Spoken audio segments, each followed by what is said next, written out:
So I want to talk to you about intergenerational conflict, and without delving into, the nuts and bolts of the academic literature, I'll tell you two stories actually, one about my mother and one about my grandmother.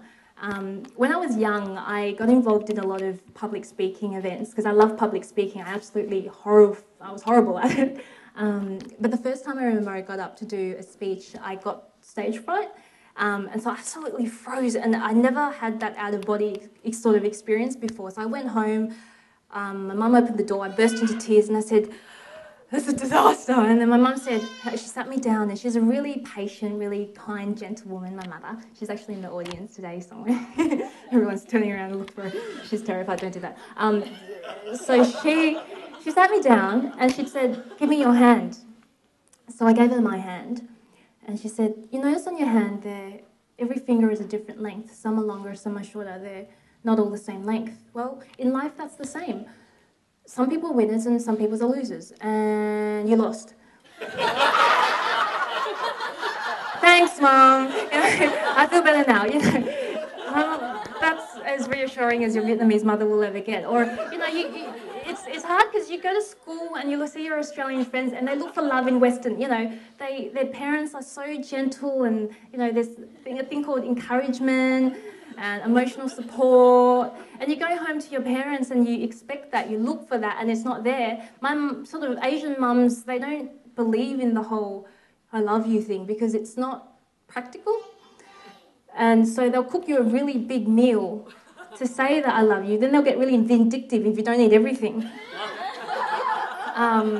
And that's their way of expressing "I love you." But, you have Mother's Day, you come home with flowers, a $6 Hallmark card, and then you get yelled at for wasting money. And so it's really hard to negotiate that conversation. The other person I want to talk about is my grandmother.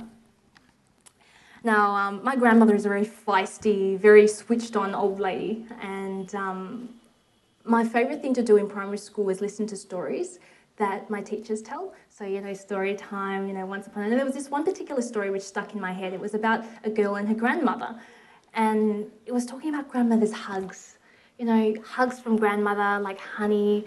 It was warm, and it was safe, and I was like, oh, I really loved my grandmother, by the way, and I was like, I want that. So I went home,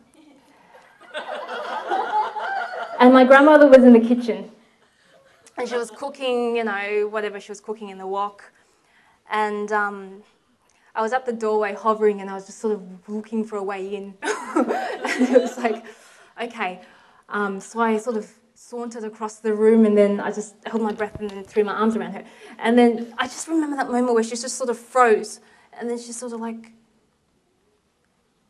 "What are you doing?" I was like, and she's like, "Stop that." I was like, "Okay, sorry." And that was the last time I tried to hug my grandmother again. But it wasn't that she didn't love me. It wasn't that she didn't, care for me. It was just that she didn't express it in a physical way. And I don't know, I think that might be a cultural thing. Like we are used to expressing our love in a very practical way. And I guess when you've been through thousands of years of war, words don't mean anything. It's action which makes the difference between whether your family starves or not. So I can sort of see where, culturally it developed that way, but it was just weird, that moment. But my grandmother was also the person who taught me how to communicate cross-culturally. And I think what you can get out of all this is even though there's, this conflict, you're from different worlds, you have different values, different ways of being, there are ways to mediate between that. And if there's anything to learn out of this, is that as human beings, we have this incredible ability to adapt to very different environments. My grandmother's best friend was this old Italian man who lived next door. And he was a very small man, and my grandmother was a very small Chinese lady. And I remember coming home from school, going through this, it was this weatherboard house with a white picket fence in Yarraville. And because he was very small, he used to climb over the ledge on the fence, and you could just sort of see his head popping over the fence.